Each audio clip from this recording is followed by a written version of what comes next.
Okay, now we're live. All right. And we at least have one viewer. All right. Hey, Well, now everyone. now people are logging on. Okay. Awesome. We have a quorum.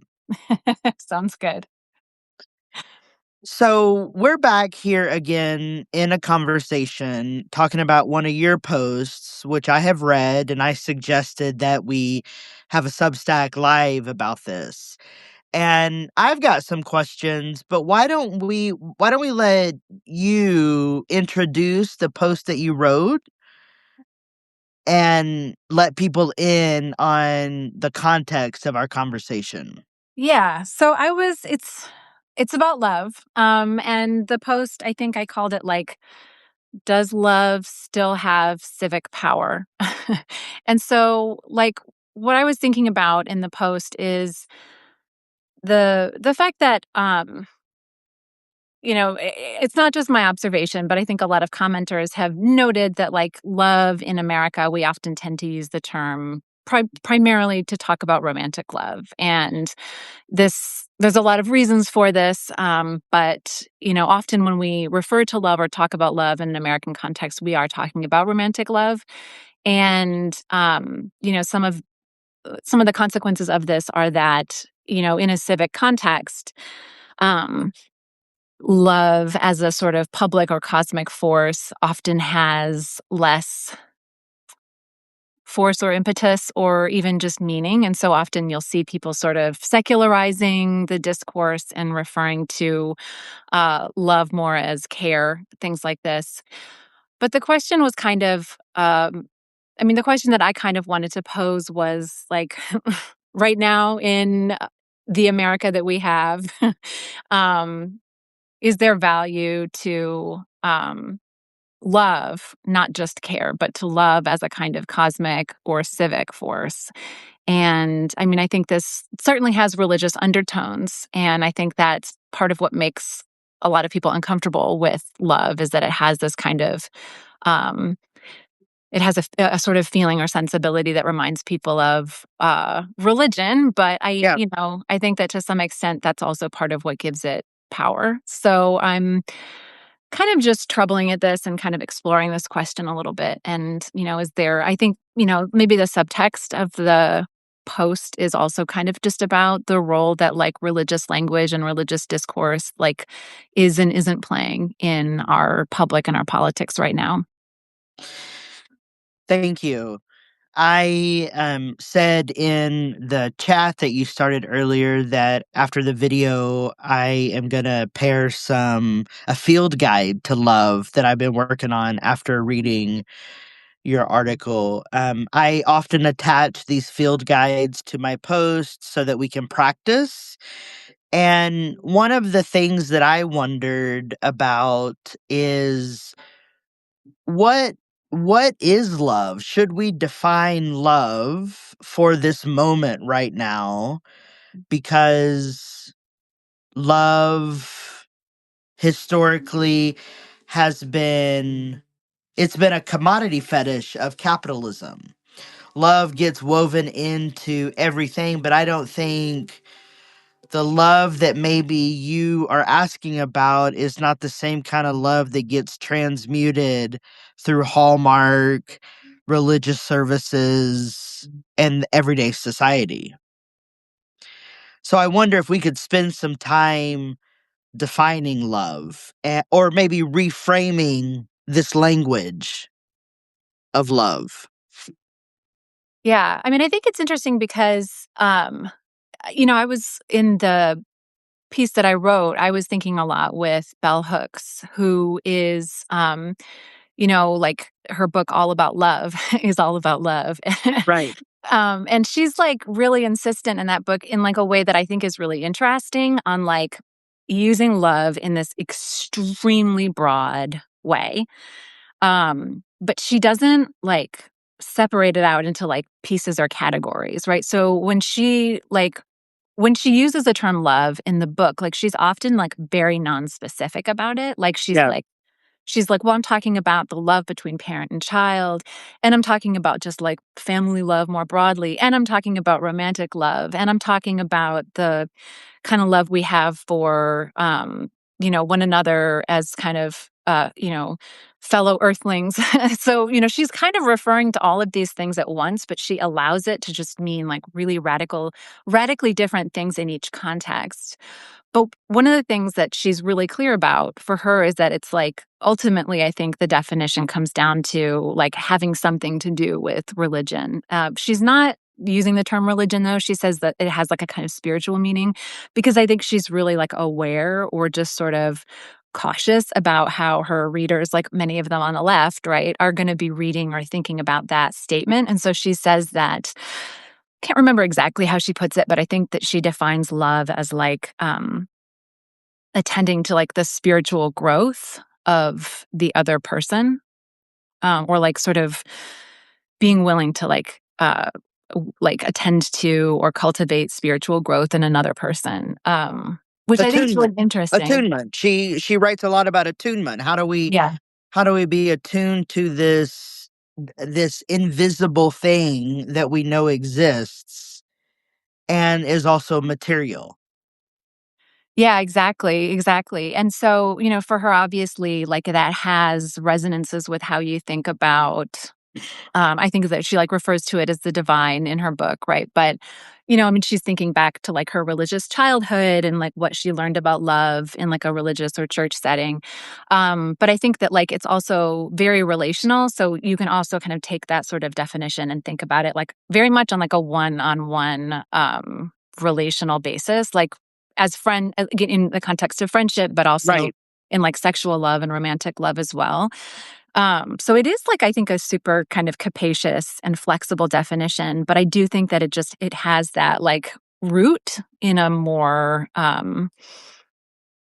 religious sort of definitional frame. And she's herself like a little bit uncomfortable with that. Like I think she's sort of just aware of how many of her readers are going to have like an allergy to thinking about it or Yeah. talking about it in that way. But Yeah. I think at the end of the day, like it's kind of the way that she gets there, and it's hard to think about getting there any other way if you want to like offer like a sort of definitional frame for love that like both like is attendant to the most abstract dimensions of it, but then also the most particular. Right.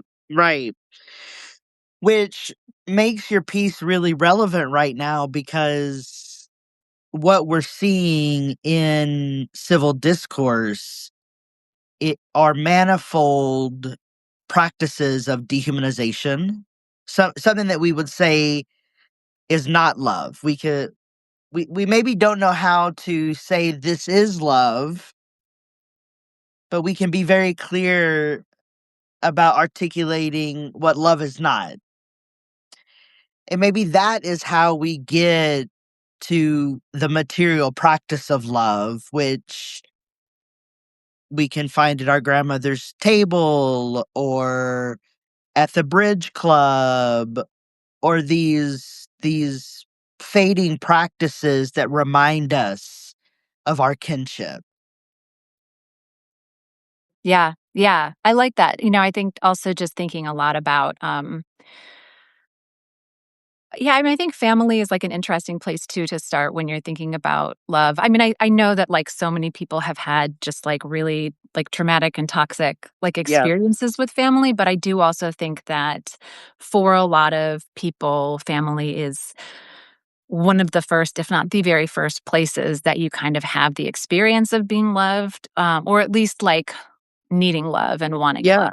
love. And I think it's also just extremely it's like a very highly particular space, right? You have your own like place or location in a family, Right.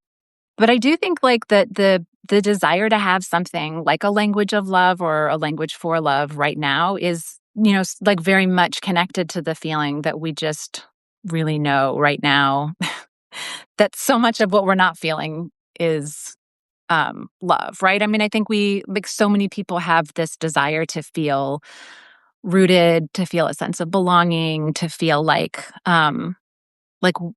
we belong here together on some Yeah. level, right? In spite of the fact that I do think that one of the things that's kind of also happening right now is you have this like rise in like nationalistic sentiment that I think Right. is like on some level, at least like in discourse, like rooted in this like language of like love for country.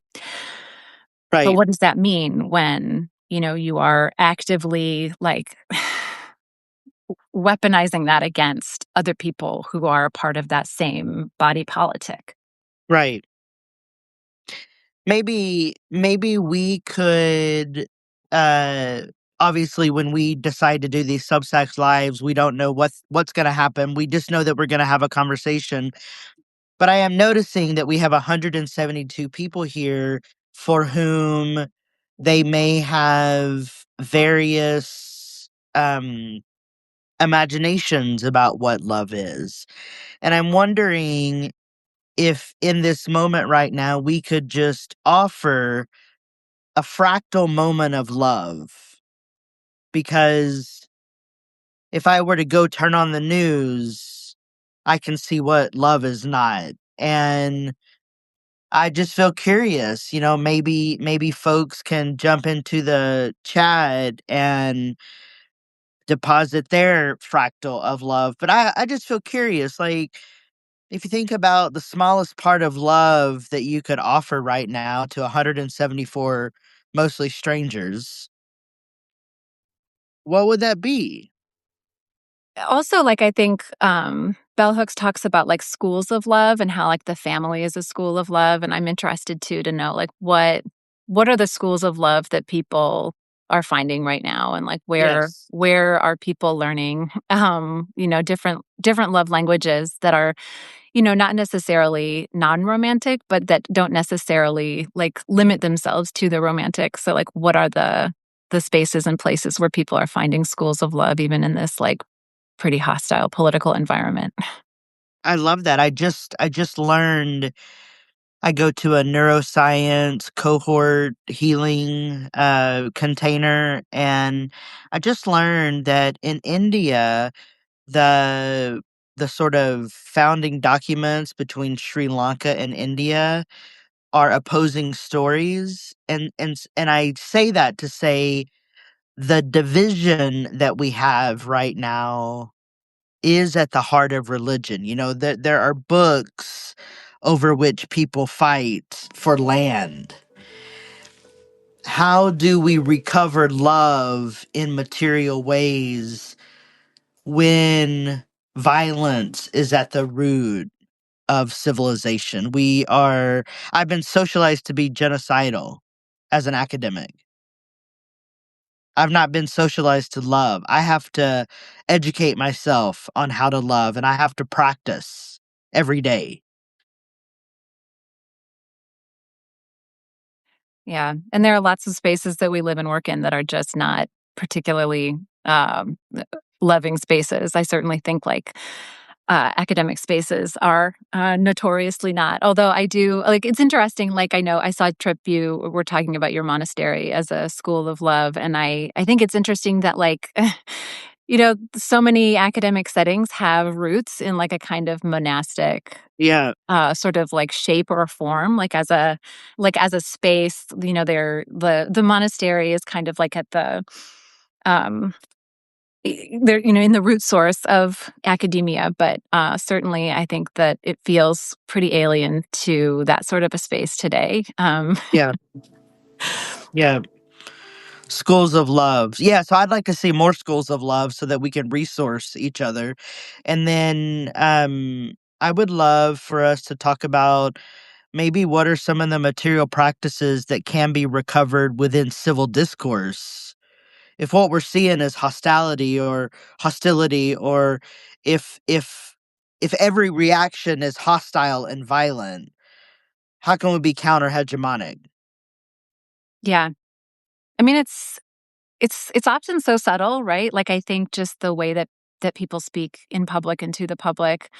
um I don't know. I live in Kentucky, and, right now our governor is Andy Bashir, and I have heard some people talk about, like, tapping Bashir for, like, the presidency, or I mean, I have no idea, like, if that'll happen or where that conversation would go, but I will say that, like, there is something about the way that he talks, like, to the people of the state that is very like, it has, like, a kind of familial vibe.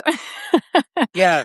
Right, like, he's very much like a I mean, and I think it's interesting too because his, father was a Kentucky politician, right? So, like, he has, like, a I don't know, like, this kind of just, like, legacy sort of,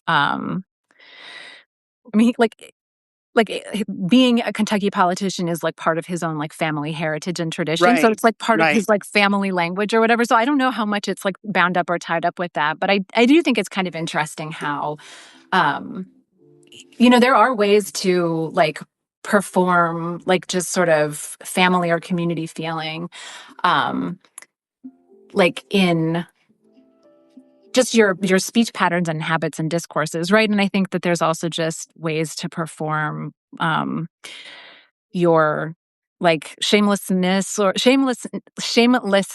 or like hostility as a politician, right? Or in politics and in the political sphere. And I think that like that when things become like so hostile, I think that it does like that the sense of like needing to perform as like sealed off or hostile like just spreads. Yeah. Yeah. Yeah. I'm wondering about breaking. So many things have been broken. How do you recover love in the midst of breaking or in the midst of a rupture? Um, I am I I think about my work as rupture and repair, and I am seeing the violence. I see it in new ways every day. I see the division, the hostility. I see the way people talk to each other. Um, I don't see a pivot toward one another. And I don't see us being curious about material practices of love or material practices that could disrupt the bullshit. And I feel curious about that. Yeah. I think so much of what we rely on too is just like we rely on pop culture and like Yeah. mass media to kind of take care of these things for us. I was actually curious to know because one of the things that was in the back of my mind when I started writing this piece was I had like I've been listening to a podcast commentary on heated rivalry. Yes. And it was like a commentary that was just and I wrote about this a little bit in the essay that I wrote as well, but like it was like another commentary that I had seen about like Gen Z and how romance is like out of style, and this like the hypothesis in this like podcast was like, well, maybe it's back, like maybe desire is back, maybe like romance is back. And first of all, to me, I thought that was a little funny because I mean, I teach college students. So for me, I haven't witnessed the like disappearance of like Right. romance on my Right. college campus. Like not totally anyway. Like, I mean, and I don't, maybe it's different than it was like 15 or 20 years ago, but it doesn't seem like markedly different to me from like 5 to 10 years ago. But anyway, I was curious about Heated Rivalry. I mean, I haven't watched it, but have you watched it? Oh, yes. Oh, yes. What are your thoughts on Heated Rivalry, if you don't mind me asking? Like, just as Well, a cultural phenomenon. you know, as a cultural phenomenon, you know, there there are so many things to be said about heated rivalry.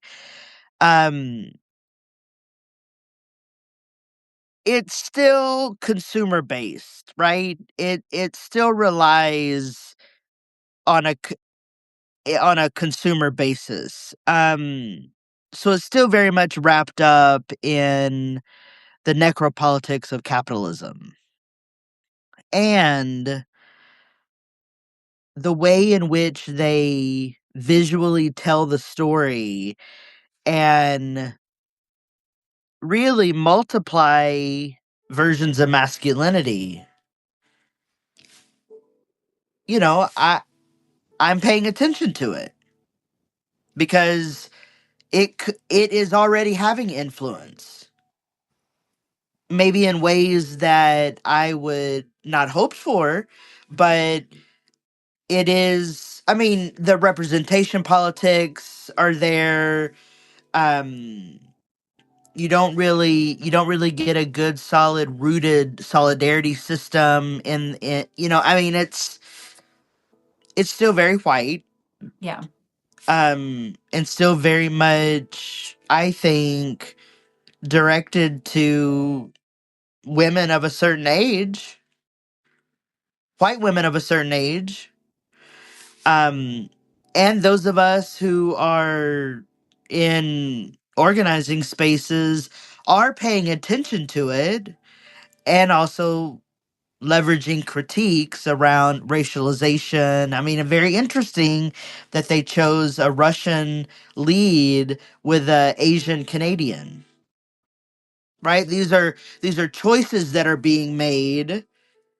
That what is it trying to do? Disrupt a narrative or play into a narrative? And where do we locate violence in both of those moves? Yeah.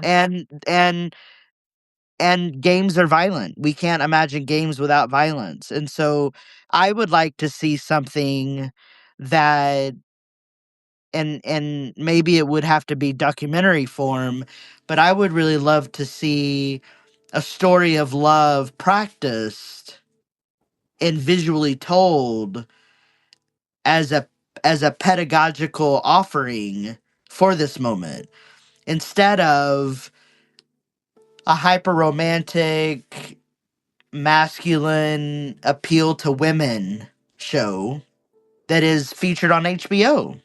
Yeah. With all that in mind, though, do you think that that show has, like, in any, like, way, shape, or form, like,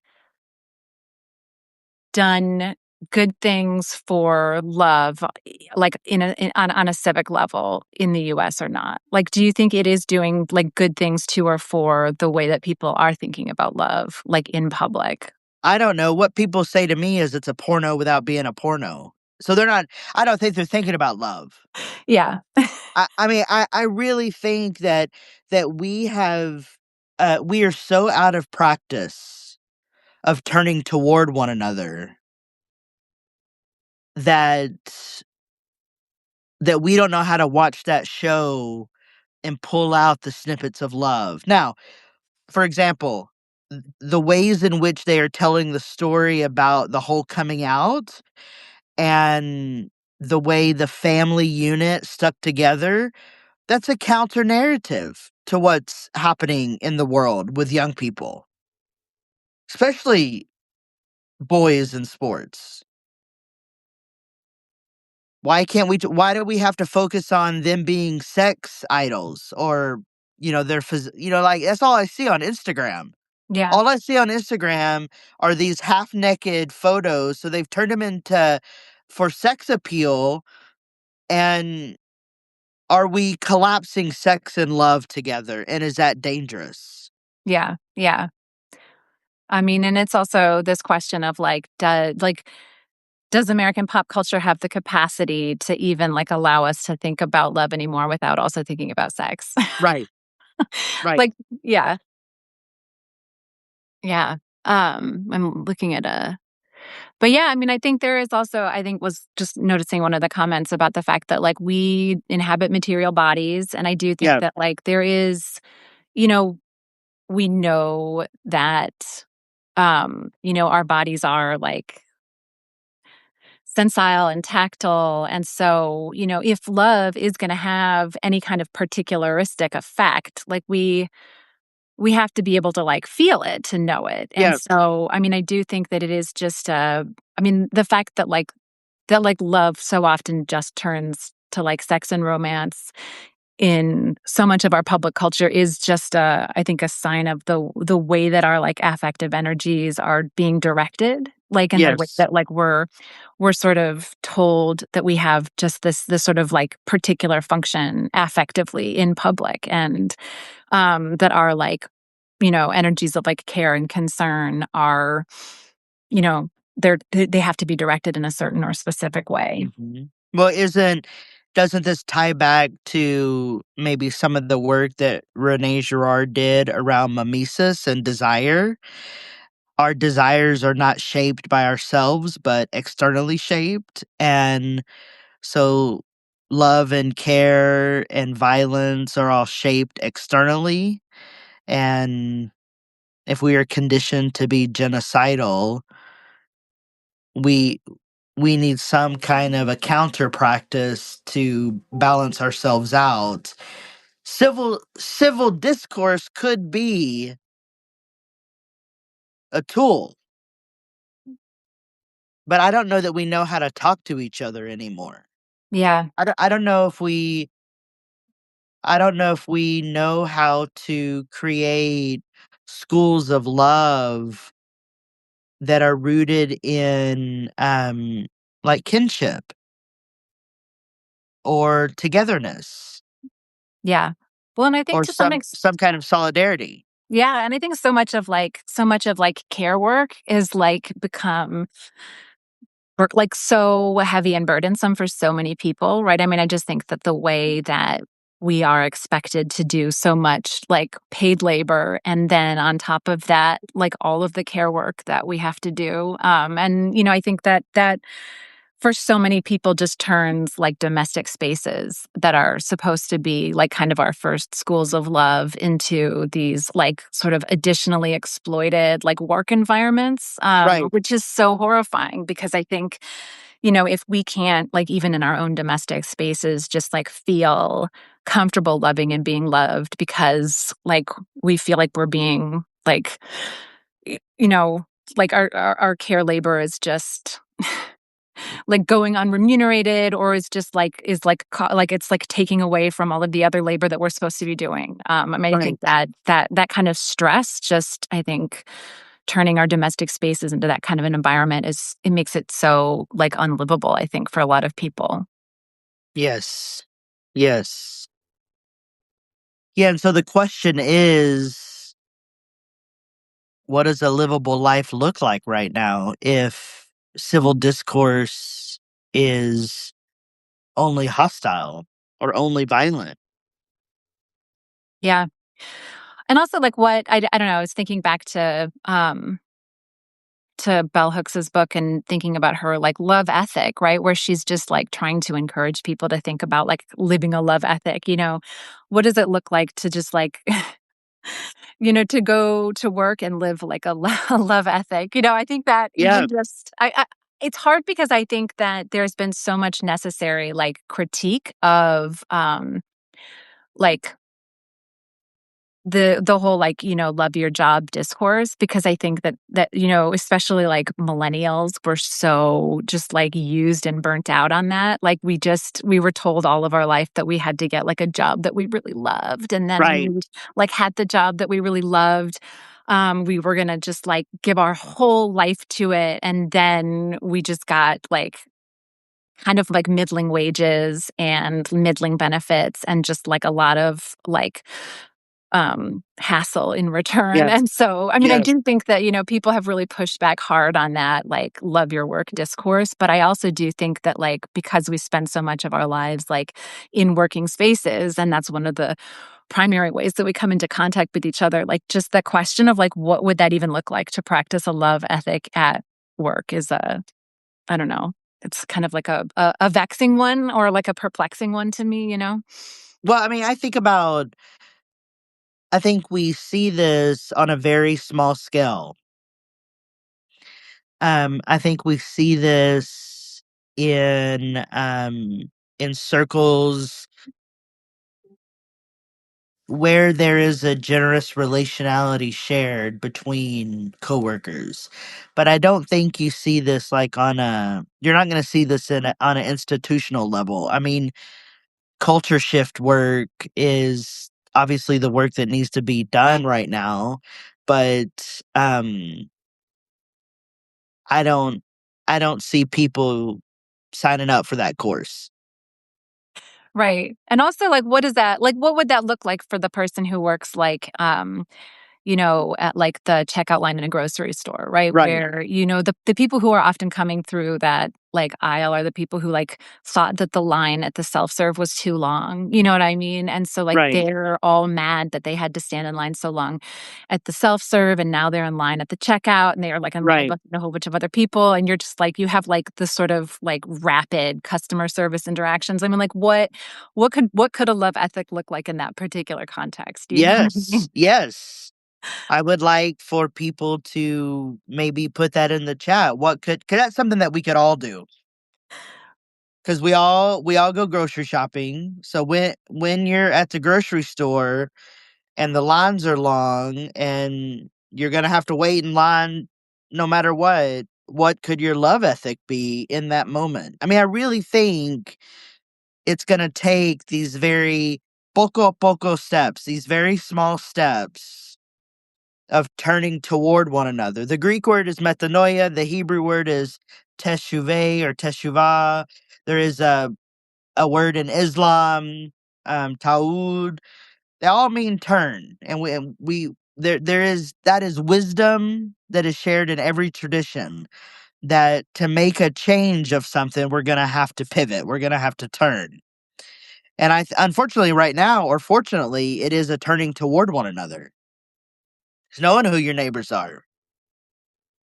I Yeah. mean, I read this book, Family Abolition, and it was a whole critique on, um, the nuclear family and the Christian family, and I get it, but I'm not ready to get rid of the word family. I think it could mean different things for me. Um, but family is the one thing that I would love to have. I would love to know that someone's going to come and get me from the dark forest when the sun goes down. Yeah. We need that kind of solidarity right now. Yeah. Yeah. And people to sit around a table with you. Right. Um, and I will say, like, I think that,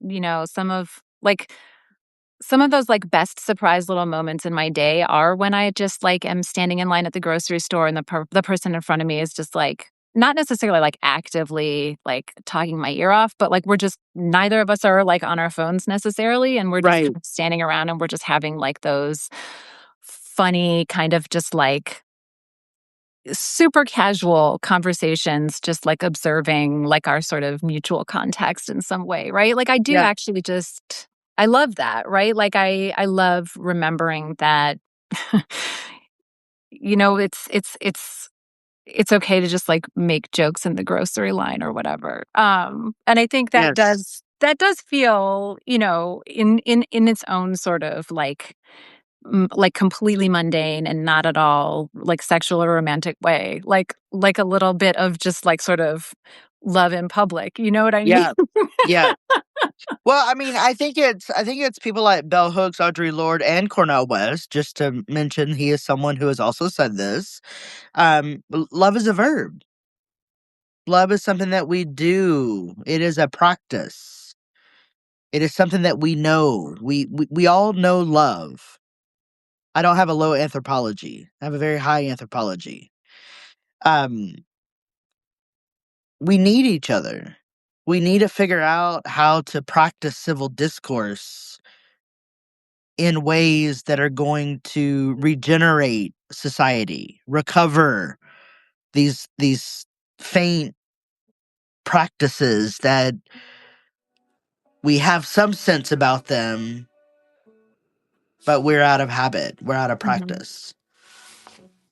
Let me ask you this, like I know that there are some people on the left who have been like kind of reclaiming their love for America, right? I mean, as they've just been kind of witnessing the rise of nationalism around them on the right, and they're saying like, well, no, like this is our country too, right? And like sort of expressing sort of love of country. Like, what are your thoughts about that? I mean, like, what are the risks or like positives of something like that? Do you have thoughts about it, or is it just something that leaves a bad taste in your mouth? Yes, it's something that leaves a bad taste in my mouth. I have never been a nationalist.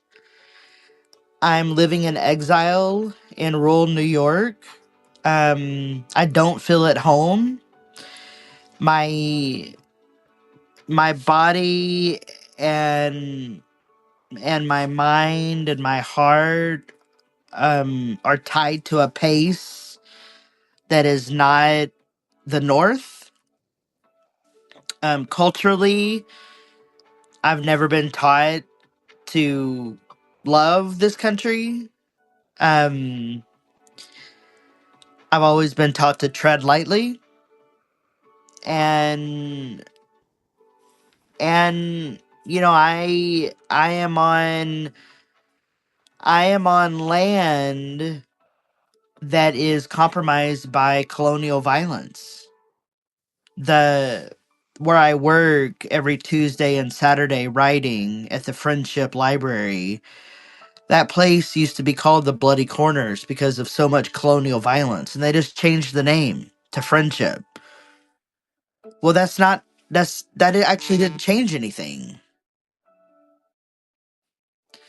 Uh, so I come to this land not loving the North, experiencing racism and transphobia and trans antagonism and all the horrific things that people can face. And I live in the poorest county in New York where there are no resources, and I see how people are treated. And I think, well, the North is just as south as the segregated South, just as bad as the segregated South. And so I don't, I have hope in individual people to do the right thing. I don't have hope that this state is going to do the right thing, even though it's a blue state.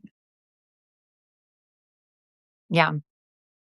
So, So definite limits to the love of country language for you. yeah, I mean, I'm more interested in the wisdom of the kitchen table. It's why I cook for people. It's why I host people. I'm much more interested in the small acts of repair that build trust. Hmm. Um, I'm so much more interested in how could we really practice schools of love or houses of love. Yeah.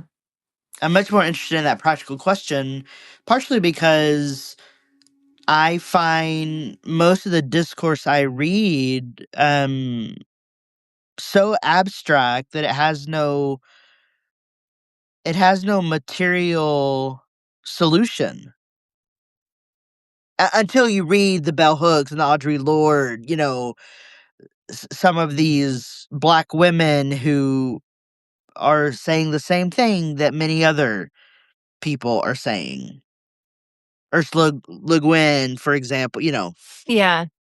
Well, I mean, the whole response to like kind of the questions that I was posing in that piece too, I think where a lot of people were kind of thinking back and forth about this kind of tension between the universal and the particular. And I do think that to some extent, like love language, especially when it becomes super abstract, is like a kind of way of bridging between the universal and the particular. And I think that to some extent, like part of what kind of feels like it's gone missing is that, like, it's like almost like they're like maybe there's still a bridge, like, right? Like maybe we still have this term love that we want to use to like bridge between the universal and the particular, but I feel like there's also just this like lost sense of the universal, right? I think Yeah. that like universalism as like a kind of, a part of just like hegemonic like global capitalism. Right. Like, I mean, just the attempt to turn like the rest of the world into something that can be universally experienced for like Americans, right? Or like just so many of the like kind of uses and abuses of universalism have kind of made like the idea of the universal itself just like so problematic. Right. And then, there's also just this really keen sense, I think, of just like exacerbating global conflict and just the feeling of like the kind of global economy like becoming unraveled. And so, um, right, it does seem like there is this almost kind of like missing universal, right? And I wonder like um I don't know, is that something that people still want or something that's still like people still need? Is that something that can still be found? Is there like, what are the languages or terms or words or figures or images that kind of cast people's eyes back in that direction? You know what I mean?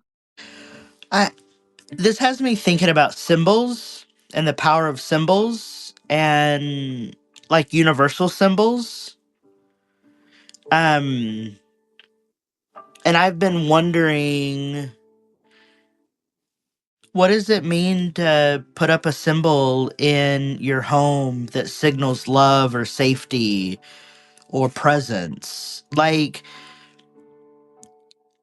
I think we can spend all day kind of thinking and imagining, but until we put something into practice, Yeah.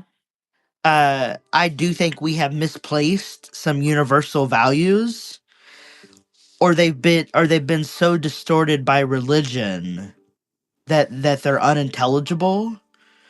But I think about like truth, beauty, and love, sort of three ancient transcendentals that you can see in every tradition. How do we recover those? Mm. It's interesting too. I think about like just all the little ways that I mean, Americans are like so concerned about the way things look. Yes. And they are so concerned about like the way their houses look. And like there is this part of me that like sometimes gets really cynical about like, just sort of like lawns and things like that. You know what Yeah. I mean? Like just like our obsession with lawns. But I will say that like every once in a while you come across like a house where like you can just see that the person who lives there has just so lovingly cultivated like Yeah. just some little space that's just right out in front of their home. It's like it's a public space because it's the front of their house, but they've got this, maybe they got some like you know, quirky little things out there or like little interesting plants and kind of winding little passages. There's like a woman who lives down the road from me who has like this big tree and like this shade garden under it. And she has this like little fairy garden. Yeah. And I think those little moves too of just like opening up like a certain kind of space in front of your own space to kind of bridge the distance between like your home and the world outside can often Yeah. feel like a kind of loving act that you see people are kind of doing like for the world.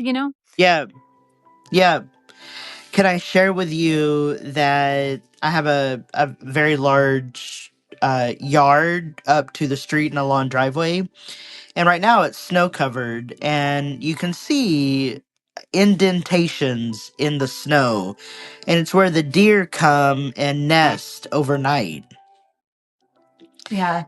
And I see that as a symbol of love because deer medicine is about loyalty. And so the deer are trying to teach me something about loyalty and nesting and wintering and I don't know, maybe nature could be a universal sign and symbol for us to repair our relationship to each other and the world. I do love the thought of a fairy garden. Yeah. I mean, I do think that like just the idea of love being cosmic has like a certain Yes. kind of it has like a close interface with the idea that like love is kind of embedded in the world, in the natural world, or even going like more theological, right? There's this sense of like there's like a sort of spirit in nature within nature, and Yeah. so I think that's thinking about our relationship with outdoor spaces and all like um nature. I think is also an interesting place to sort of think about how we um, like share love and maybe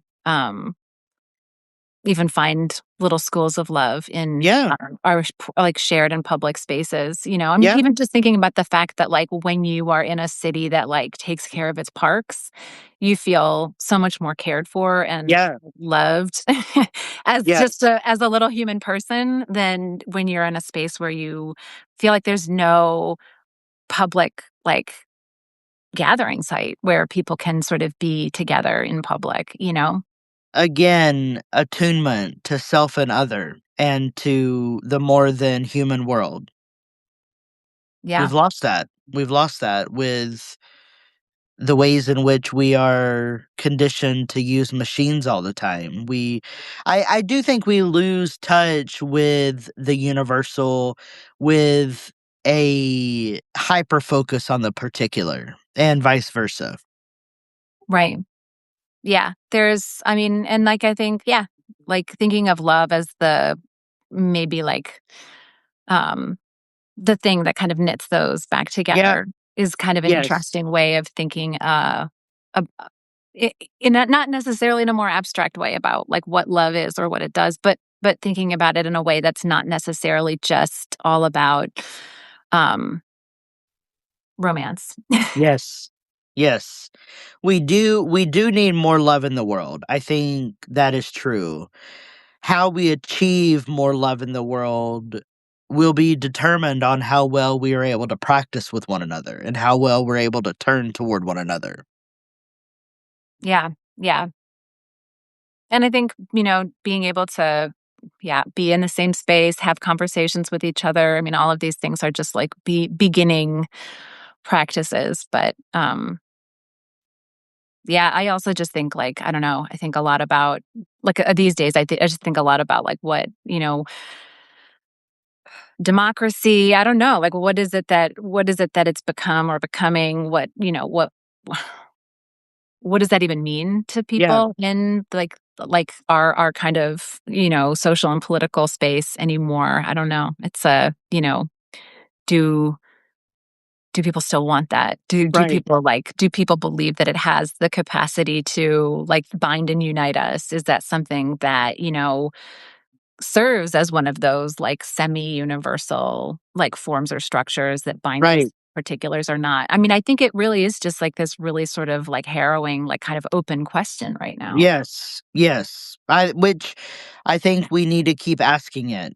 Um Wisdom is found in the way we ask questions, not in the answers always. And so maybe there are ways we can begin to ask this question so that we can get a little bit closer to practicing instead Yeah. of lamenting the collapse. Yeah. Well, any last thoughts? I We don't have an think so. audience. No, I'm happy to be able to join you for conversation and glad that everyone else was able to join us as well. I'm sorry. I was like, this is the first time I've done one of these lives, so I like was not very good at. I can't quite figure out how to see all of the chats, but Yeah, I it's a very small window yeah. and I am unable to read it. It People seem to be in agreement. Um People are mentioning something about COVID, which was a struggle for all of us. Yeah. I Yeah, I think we're still still like dealing relationally with like a lot of the fallout from COVID. Yeah, COVID fucked me up. Um and there may be other questions that we can see after the fact. Oh, I did see a question here. How do we talk about from love without becoming a purity cult? Right? Yeah, 'Cause so many of these buzzwords get turned into something that gets siloed and then it becomes cultish. right, right. Well, and also like when you start like trying to define things, if you're just like, well, this is how we're defining love, and then people are doing things that you're like, well, that's not what I'm talking about, right? Then all of a sudden you're like drawing really clear lines and boundaries, and like you also start creating like this sort of like discourse on like, well, your own purity discourse about like what belongs and doesn't belong in your like Yeah. living spaces, which is I think also kind of like antithetical to the whole like um the whole like impulse of love. Yes. Yeah, there was a comment here that said COVID taught us our bodies were bad, and I think that's true. We learned a lot of lessons about ourselves and our bodies during the season, and I think still, I mean, there was a question yesterday that I was asked, what do I think about rest? And I mean, I can say rest is resistance and I'm going to give my body rest. But at the end of the day, I'm working nonstop and I'm still trying to write, trying to finish things. And, and I am not treating my body well. And Yeah. so, why this piece interested me is I'm trying to become attuned to myself so that I could be attuned to other people and practice an ethics of togetherness or an ethics of in conjunto. And what great lessons we could learn from the sociology of COVID to right now, Yeah. where we needed love then, we need love now. Well, I also think like COVID really like kind of like exacerbated a discourse that I think it was like already happening pre-COVID, but like I think it really like just convinced many more people of like how toxic other people are. Yeah. Right? It's like, it taught us that our bodies are bad and that they, have to be like managed more than anything, but also that like other people are toxic. And, Yeah. I think that that's just something that has just been like, it's just become more and more a part of like our cultural subconscious. Oh, yeah, it's really festering, I think, right now, and it's coming out sideways for people. And that's dangerous. That's dangerous for civil society. It's dangerous for neighborhoods. And we need to make small moves against destructiveness. And I think love could be a powerful tool that we can nurture within ourselves and between each other in small and mighty ways. Yeah. Yep. Well, this has been great. Thank you. Thanks so much for hosting the conversation. And, I will look forward to reading some of the stuff in the chat later if I can see it. Yes, we'll figure that out together. All right. Bye.